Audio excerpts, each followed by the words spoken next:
أعوذ بالله السميع العليم من الشيطان اللعين الرجيم. بسم الله الرحمن الرحيم. الحمد لله الذي تجلى للقلوب بالعظمة واحتجب عن الأبصار بالعزة واقتدر على الأشياء بالقدرة ولا الأبصار تثبت لرؤيته ولا الأوهام تبلغ كنها عظمته. ثم الصلاة والسلام على نور عرشه ومقسم فيضه السراج الوهاج صاحب التاج والمعراج أبي القاسم المصطفى محمد. اللهم صل على محمد وآل محمد وعلى أمير المؤمنين قائد الغر المحجلين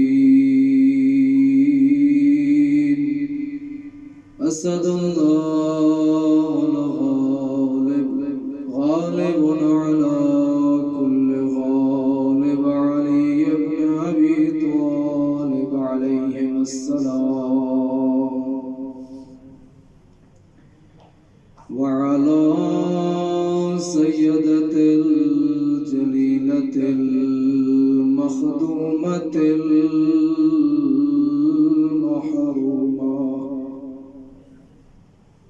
المحرومة عن حق ميراث أبيها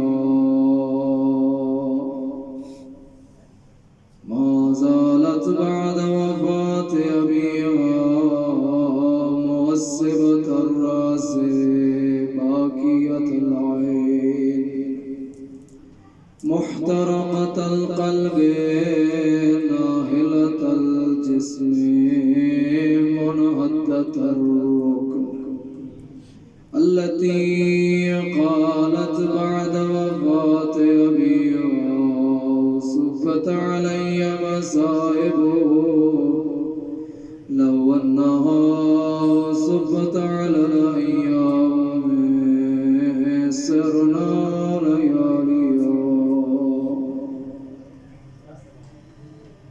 وعلى 9 المعصومين من ذرية الحسين عليهم السلام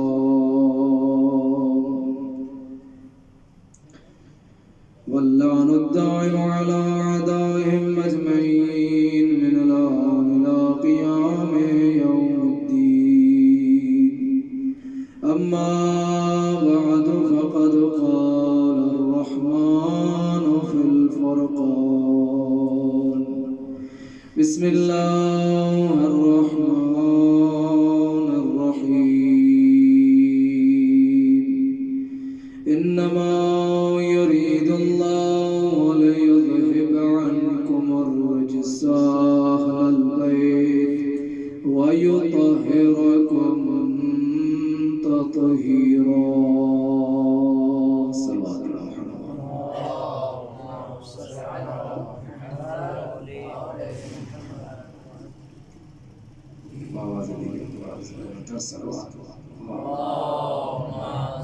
على محمد اللهم صل على محمد قرآن کریم کا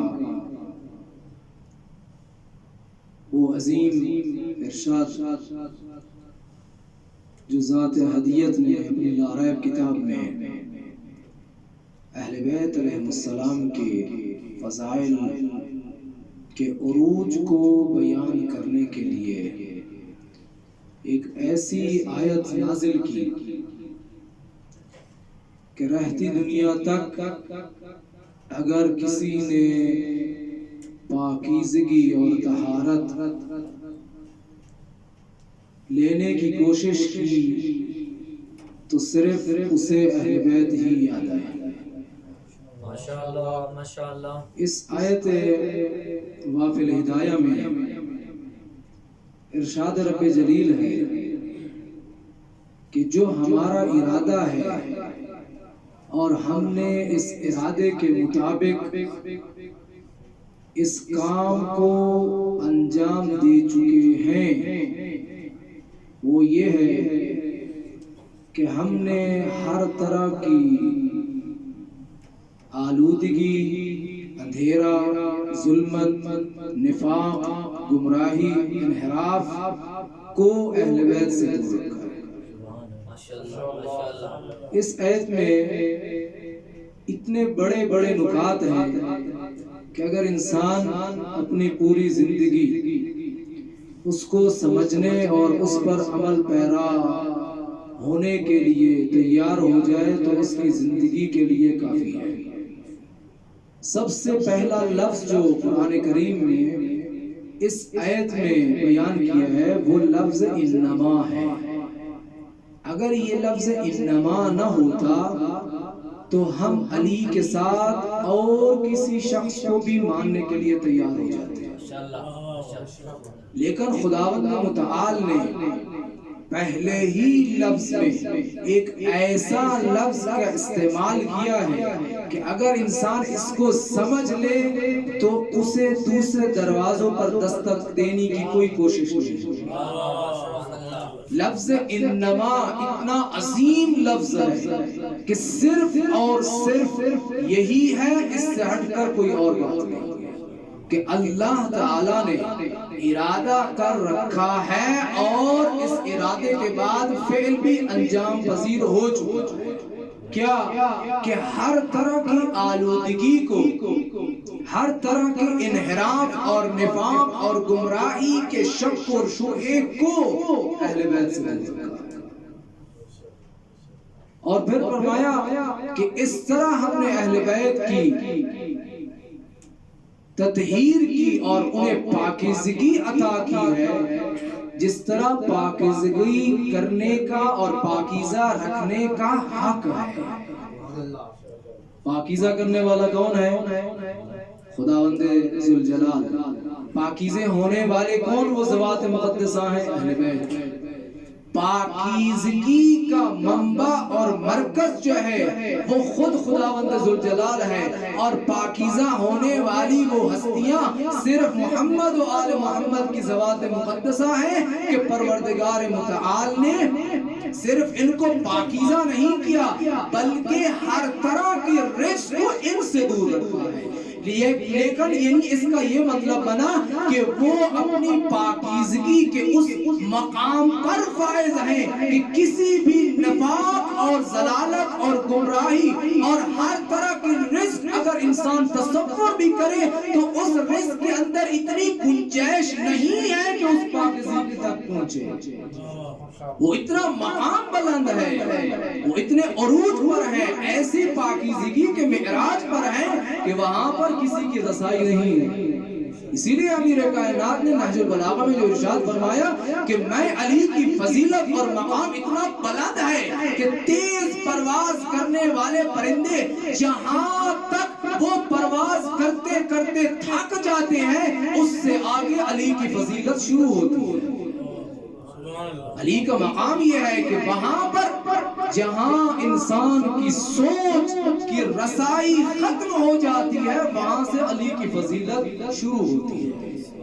اور یہ لفظ انما سے یہ ہمیں سمجھا دیا کہ اگر اس دنیا میں رہ کر پاکیزگی حاصل کرنی ہے صرف اہل بیت کے دروازے پر، اور انبیاء اور اولیاء اگر اس دنیا میں رہ کر اللہ کی بندگی کرنا چاہتے ہیں تو صرف اور صرف محمد و آل محمد کا دروازہ ہے۔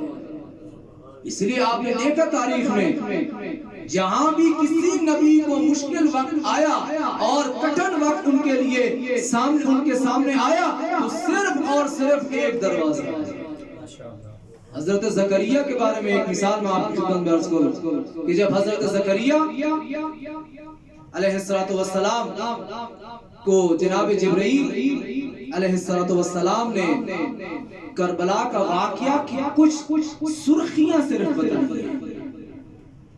عجیب ہے حضرت زکریا 3 دن تک اپنے گھر میں بیٹھ کر روتے رہے اور نہ کسی سے ملاقات کرتے تھے نہ کھانا کھاتے تھے.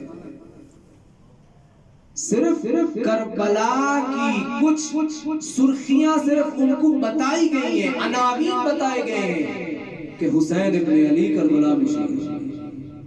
وہ پاکیزگی کا مرکز جو ہے، اگر انسان ان تک پہنچنا چاہتا ہے تو اپنے اندر پاکیزگی کا مادہ پہلے دینا ہے.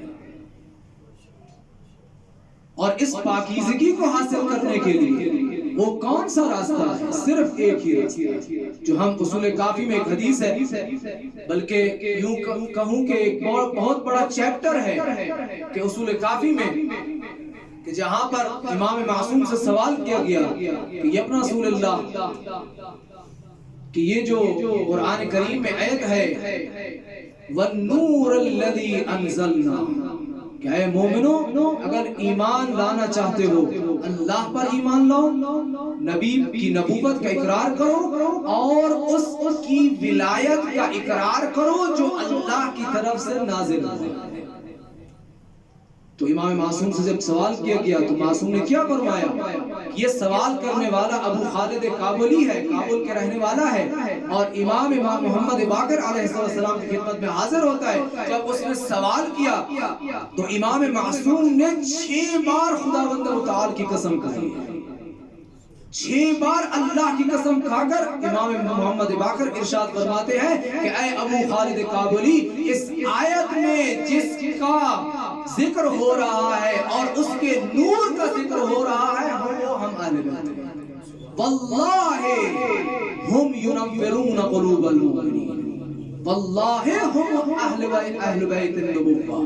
کہ اے ابو خالد کابلی، جو اس آیت میں جس کا تذکرہ ہو رہا ہے وہ ہم اہل بیت ہیں. پھر امام محمد باقر ارشاد فرماتے ہیں اے ابو خالد کابلی، اللہ کی قسم ہے کہ اس دنیا میں رہ کر اگر کسی مومن کے دل میں نور موجود ہے تو ہم اہل بیت ہیں.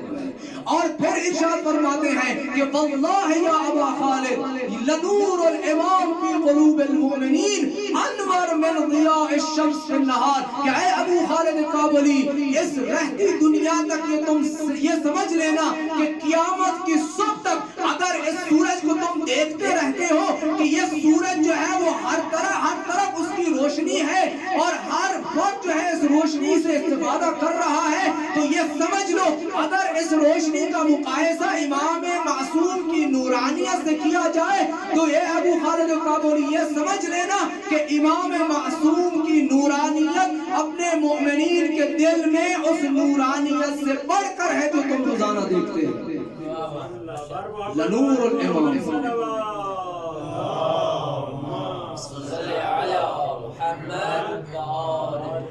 لنور الامام فی قلوب المؤمنین انور من ضیاء الشمس فی النہار. تو اس نورانیت کو حاصل کرنے کے لیے اس دنیا میں رہ کر صرف ایک راستہ ہے. وہ کون سا راستہ ہے؟ وہ یہ ہے کہ انسان در اہل بیت پر آ کر جھک جائے. اگر انسان در اہل بیت پر آ کر جھک جاتا ہے تو میں نے عرض کیا کہ انسان کے اندر وہ مادہ موجود ہونا چاہیے کہ اگر سید الشہداء کے لشکر میں شمولیت اختیار کرنا ہے، اس کا واحد راستہ یہی ہے کہ انسان سر تسلیم خم کرے اور اہل بیت کے دروازے پر آ جائے. انسان جتنا بھی گناہگار ہو لیکن اگر اس کے دل میں علی کی محبت ہے اور در اہل بیت پر آ کر جھک جاتا ہے اور ان کے فرامین کو تسلیم کرتا ہے، اس پر عمل پیرا ہو جاتا ہے، تو وہ حقیقت میں سید الشہداء کے لشکر میں شامل ہے. ایک فرد ہے جس کا نام ہے سعد بن عبد الملک. عبد الملک مروان کا بیٹا ہے بنی امیہ میں، مروانیوں میں سے ہے. لیکن جب امام محمد باقر علیہ السلام کی خدمت میں حاضر ہوتا ہے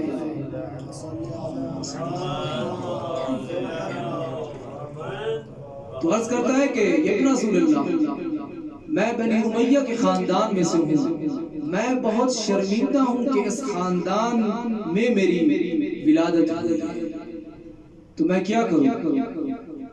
عجیب ہے بنی امیہ میں سے، لیکن امام معصوم کو اپنا امام مانتا ہے۔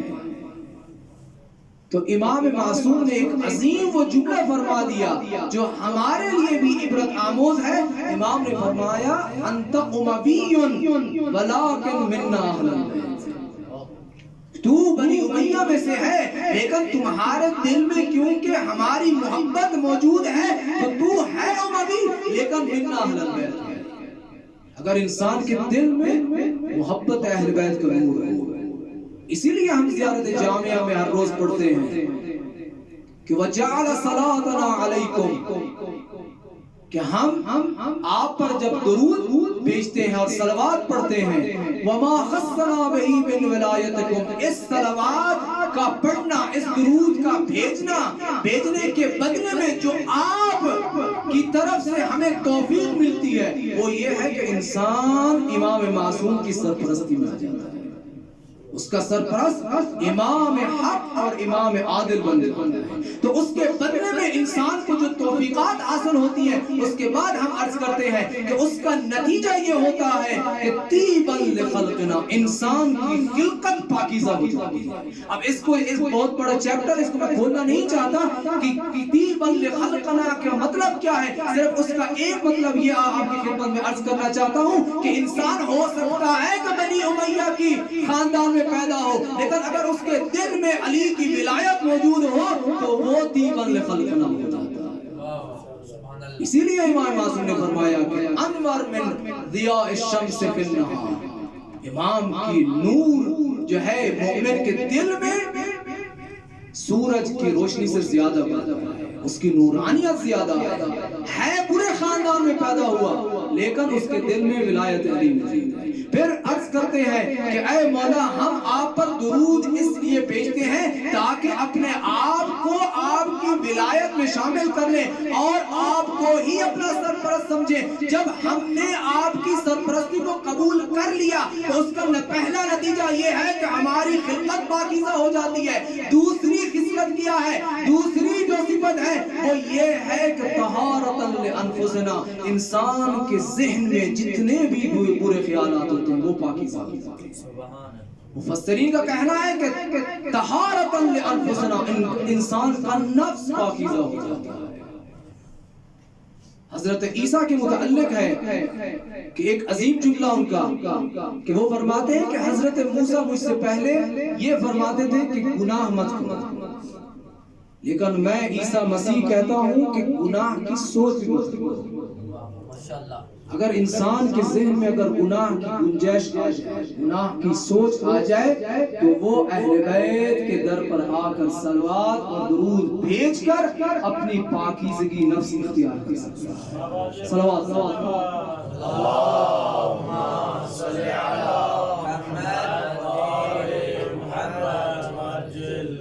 تو دوسری خصلت یہ ہے کہ اگر انسان اہل بیت پر درود بھیجے اور ان کی ولایت کو تسلیم کر لے، اس کی افکار بھی پاکیزہ ہو جاتے ہیں۔ پھر فرمایا وَتَزْكِيَةً لَنَا، تیسری خصلت یہ ہے کہ انسان کے اندر جو اخلاق ناپاک موجود ہیں، وہ تمام تر صفات جو انسان کے وجود میں پیوست ہو چکے ہیں، انسان اگر ولایت علی کو قبول کر لیتا ہے اور ان کے فرامین پر گامزن رہتا ہے تو اس ولایت علی کی وجہ سے وہ پاکیزگی اخلاق اختیار کر سکتا ہے۔ اس کے اندر جتنی بھی بری عادتیں ہیں، اگر اس کی گفتار جو ہے وہ ناپاک ہے، اگر اس کا عمل ناپاک ہے، اگر اس کی نیت ناپاک ہے، اگر وہ ولایت علی کو قبول کر کے ان کے فرامین پر عمل درآمد کرتا ہے تو در حقیقت اس نے ولایت علی کو قبول کر کے ان کی سرپرستی کو قبول کیا۔ اس سرپرستی کو قبول کرنے کی تیسری خصلت یہ ہے کہ انسان کا عمل بھی پاکیزہ ہو جاتا ہے، اس کے اعمال میں جو ناپاکی ہوتی ہے وہ بھی پاکیزہ ہو جاتی ہے، اس کے اعمال پاکیزہ ہو جاتے ہیں۔ اور پھر اس کے بعد یہ فکرہ ہے کہ چوتھی خصلت یہ ہے کہ اگر انسان ولایت اہل بیت کو قبول کر لے کفارۃ لذنوبہ، انسان کے گناہ پاک ہو جاتے ہیں، انسان کے گناہ معاف ہو جاتے ہیں۔ اور علماء کا کہنا ہے کہ تمام معارف الدین میں کوئی ایسی خصلت، کوئی ایسی صفت، کوئی ایسا عمل موجود نہیں ہے کہ انسان اگر گناہ کے بعد توبہ تائب بھی ہو جائے تو اس گناہ کے جو آثار وضعی ہیں وہ ختم ہو جائے، ایسا نہیں ہے۔ اگر انسان کی نماز قضا ہو گئی ہے تو اس کو ادا کرنی ہوگی، لیکن اس کا اثر وضعی اس کی زندگی میں ضرور پڑے گا، اس کے تربیت میں، اس کے رزق میں، اس کے کام میں، تمام امور میں اس کا اثر ضرور پڑتا ہے۔ لیکن اہل جو علم ہے ان کا کہنا ہے کہ تمام معارف کو اگر آپ دیکھیں، صرف ایک ایسا عمل ہے کہ اگر انسان گناہ کرتا ہے توبہ کرنے کے بعد اس کی توبہ قبول ہو جائے اور اس کے آثار وضعی بھی ختم ہو جائے، سوائے ولایت علی کے کوئی ایسا عمل نہیں ہے کہ اس کے آثار وضعی بھی ختم ہو جائے۔ صرف ایک عمل ہے کہ اگر انسان ولایت علی کو قبول کر لے اور اہل بیت کو اپنا سرپرست مان لے، گناہ بھی کرے، توبہ کرنے کے بعد اس کے آثار وضعی ختم ہو جاتے ہیں۔ محمد وآل محمد صلوات اللہم صلی علی محمد وآل محمد۔ تو عزیزان گرامی، صرف اور صرف اگر انسان زندگی میں ولایت علی کو قبول کر کے اہل بیت کی سرپرستی میں آ جائے، میں نے کل عرض کیا کہ دو ہی ولایتیں ہیں اس کائنات میں، یا اللہ کی ولایت ہے یا شیطان کی ولایت ہے۔ اگر پہلی ولایت کو قبول نہیں کیا تو یقین سمجھو ولایت شیطان میں انسان داخل ہو گیا ہے۔ تیسری ولایت نہیں ہے کہ یہ سمجھے کہ میں سید الشہداء کے لشکر میں بھی شامل ہوں اور عمر سعد کے لشکر میں بھی۔ بعض افراد تھے کربلا میں کہ وہ جو کہتے تھے کہ مولا جب تک آپ زندہ رہیں گے ہم آپ کے ساتھ دینے کے لیے تیار ہیں، لیکن جب آپ پر مشکل وقت آ جائے گا تو ہمیں اختیار دے کہ ہم اپنا راستہ بدل لیں۔ فرد ہے، اس کا نام ہے ضحاک ابن عبداللہ مشرقی، تاریخ کربلا میں موجود ہے۔ اس نے کہا کہ مولا میں آپ کا ساتھ دینے کے لیے تیار ہوں، لیکن اس وقت تک جب آپ زندہ ہیں، جب تک آپ زندہ ہیں تو میں آپ کے ساتھ ہوں، لیکن جیسے آپ کی شہادت ہوئی تو میں چلا جاؤں۔ یہ اس نے ولایت علی کو قبول نہیں کیا، اس نے اہل بیت کو اپنا سرپرست نہیں مانا۔ یہ تب تک ہے جب تک اہل بیت کی سرپرستی میں انسان کے امورات اچھے گزرتے ہیں۔ لیکن دوسری طرف آپ جون کو دیکھ سکتے ہیں، عظیم مثال ہے۔ جون کی مثال ہمارے لیے واقعہ عبرت آموز ہے۔ جناب جون ابو ذر غفاری کے غلام تھے۔ جناب ابو ذر کی وفات کے بعد امام حسن مجتبی کی خدمت میں حاضر ہوتے ہیں، اور پھر امام کی شہادت کے بعد سید الشہداء کی خدمت میں حاضر ہوتے ہیں۔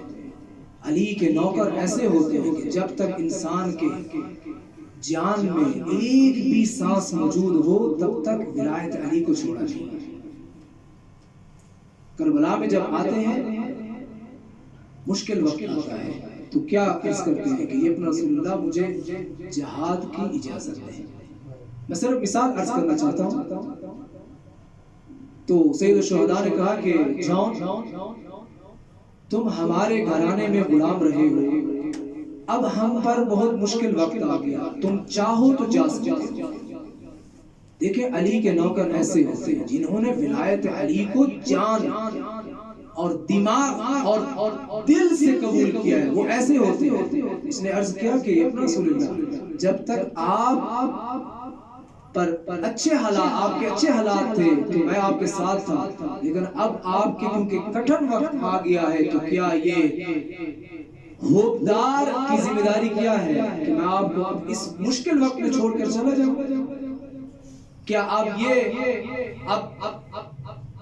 البتہ اس کے الفاظ ہیں تاریخ میں نقل کیے ہیں کہ آپ کیا نہیں چاہتے کہ مجھ جیسے غلام کا خون آپ سبط پیغمبر کے خون کے ساتھ مل جائے. دیکھیں ولایت علی کو قبول کرنا آسان نہیں ہے، اور اگر انسان نے ولایت علی کو قبول کر بھی لیا ہے تو اس پر ثابت قدم رہنا بھی آسان نہیں ہے. ایک ایک فرمان پر اگر انسان عمل پیرا ہو جائے تو سید الشہداء کے لشکر میں شامل ہوتا ہے.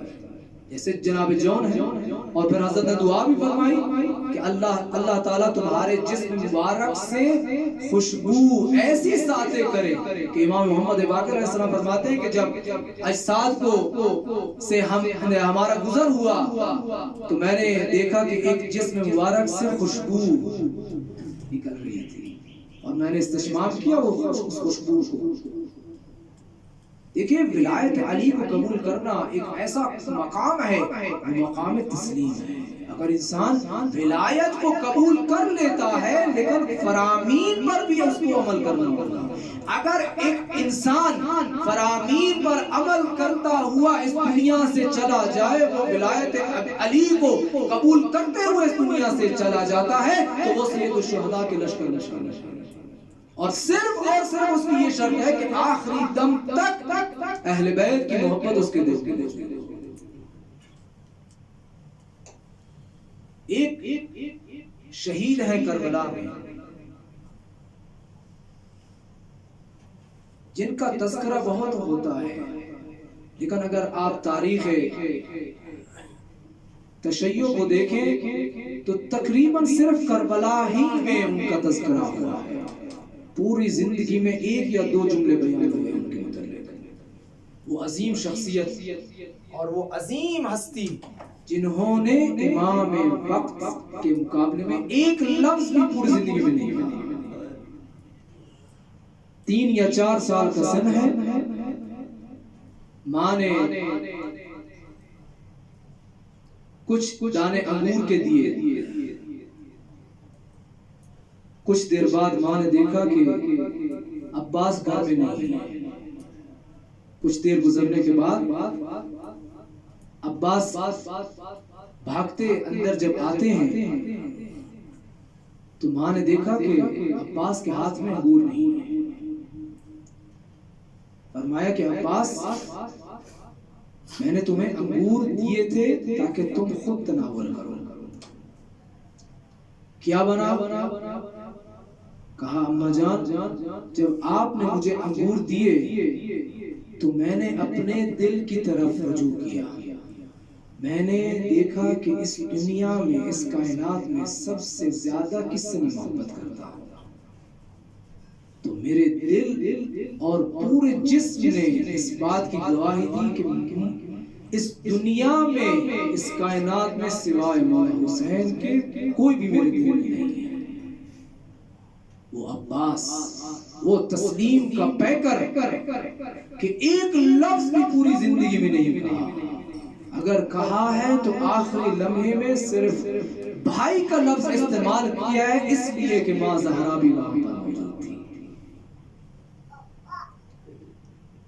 اس علمدار کربلا کی شہادت اتنی سنگین اور اتنی سخت تھی سید الشہداء کے لیے کہ جو الفاظ سید الشہداء نے ابوالفضل عباس کی لاش پر کہے ہیں کسی کی لاش پر نہیں کہے. بچوں کی العطش کی آواز بلند ہوتی ہے. عباس کو بلایا عباس، بچوں کی العطش کی صدائیں بلند ہو چکی ہیں.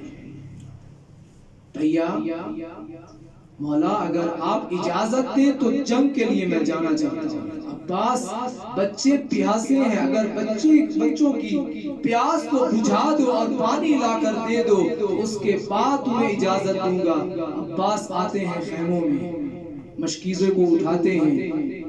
کیا دیکھتے ہیں؟ بچے اپنے کپڑوں کو اوپر کر کے زمین پر لیٹے ہوئے ہیں اور زمین پر جو نمی اور تری موجود ہے اس سے اپنی عطش کو بجھا رہے ہیں. عباس کی پر کیا وہ عالم کیسے گزرا؟ عباس نے مشکیزوں کو اٹھایا، فرات کی طرف 2 نقل وہاں پر موجود ہیں. ایک نقل کے مطابق، ایک تاریخ کے مطابق جو غیر مشہور ہے وہ یہ ہے کہ عباس اکیلے فرات کی طرف نہیں گئے، عباس کے ساتھ سید الشہداء بھی گئے ہیں. ارباب مقاتل کا کہنا ہے کہ جب عباس فرات میں آتے ہیں جنگ کرتے کرتے سید الشہداء سے کے ساتھ ساتھ جب فرات میں داخل ہوتے ہیں تو ایک دم دیکھتے ہیں جب مشکیزے کو بڑھتے ہیں تو یہاں پر عباس کی پیاس جو ہے وہ کئی گنا بڑھ جاتی ہے. جیسے نظر پڑتی ہے عباس کی پانی پر تو عباس کی عطش بڑھ جاتی ہے. ایک دم جب پانی کو پینا چاہا تو فذکر عطش الحسین، حسین کی عطش یاد آ گئی، حسین کے بچوں کی عطش یاد آ گئی. تو شاید عباس کو وہ وصیت یاد آ گئی ہوگی کہ اے عباس ایک ایسا دن آئے گا جب تو فرات میں داخل ہوگا، مشکیزے کو بھرے گا اور تم پر تشنگی اور عطش جو ہے وہ بڑھ جائے گی. عباس تمہارے مولا امام حسین بہت تشنہ لب ہوگے. عباس ایسا مت کرنا کہ اب اپنے امام سے بڑھ کر، اپنے امام سے پہلے اپنے پیاس کو بجھا لینا. فذکر عطش الحسین، حسین کی عطش کو یاد کیا. اتنے میں ارباب مقاتل میں لکھتے ہیں فرم المال الماء، پانی کو پانی پر ڈیل دیتے ہیں. عباس نے مشکیزے کو بھرا. ایسا عالم ہے کہ عباس سوچتے ہیں ایک ایسے راستے سے میں واپس جاتا ہوں جو بہت جلد اپنے خیام کی طرف آگے بڑھتا ہوں تاکہ میں مشکوں کو بچوں تک پہنچا سکوں. ارباب مقاتل لکھتے ہیں جب مشکیزے کو بھرتے ہیں، فرات سے نکلتے ہیں، نخلستان کی طرف سے آتے ہیں، ایک ایسی منزل پر پہنچتے ہیں. ارباب مقاتل کا لکھنا ہے کہ عباس کے دائیں بازو پر ظالم نے ایسا بھار کیا. عباس نے مشکیزے کو بائیں ہاتھ سے پکڑا. بس کچھ ہی لمحے بعد ایک دوسرے ظالم نے عباس کے دوسرے بازو پر وار کیا. ابھی تک عباس کی آس موجود ہے. عباس نے مشکیزے کو اپنے دانتوں میں لیا، لیکن ارباب مقاتل کا لکھنا ہے ایک ظالم نے اپنے تیر کو کمار میں رکھا، عباس کی طرف جب روانہ کیا. عباس کے آنکھوں میں تیر بے بس ہوا، لیکن ارباب مقاتل کا لکھنا ہے ابھی تک عباس کی آس موجود ہے. شاید یہ پانی سکینہ تک پہنچ سکے، شاید یہ پانی بچوں تک پہنچ سکے. آزاداران مظلوم کربلا، ابھی عباس کی آس نا امید نہیں ہوئی. بس ارباب مقاتل کا لکھنا ہے عباس آگے بڑھتے ہیں، ایک ایسی منزل تک پہنچتے ہیں کہ لشکر دشمن کی طرف سے یہ صدا آئی کہ یہ مشکیزہ خیموں تک نہ پہنچنے پائے. ایک ایسے ملعون نے ایک ایسا وار کیا کہ تیر مشکیزے پر واپس ہوا. عباس کی آس، اپنا عباس، میں عرض کرتا ہوں عباس کی شہادت ان کے بازو شہید ہونے پر نہیں ہوئی، بلکہ عباس کی شہادت تب ہوئی ہے جب مشکیزے پر تیر آ کر لگائے. ادھر سے ایک ظالم نے ایسا وار کیا کہ عباس دین پر نہ سنبھل سکے. بس یہی وہ جگہ ہے کہ سید الشہداء کو پہلی اور آخری مرتبہ ندا دی یا حاضر کعبہ. سید الشہداء بہت جلد عباس کی لاش پر پہنچتے ہیں. عباس کی لاش کو، عباس کی خون آلود سر کو اپنی گود میں لیتے ہیں.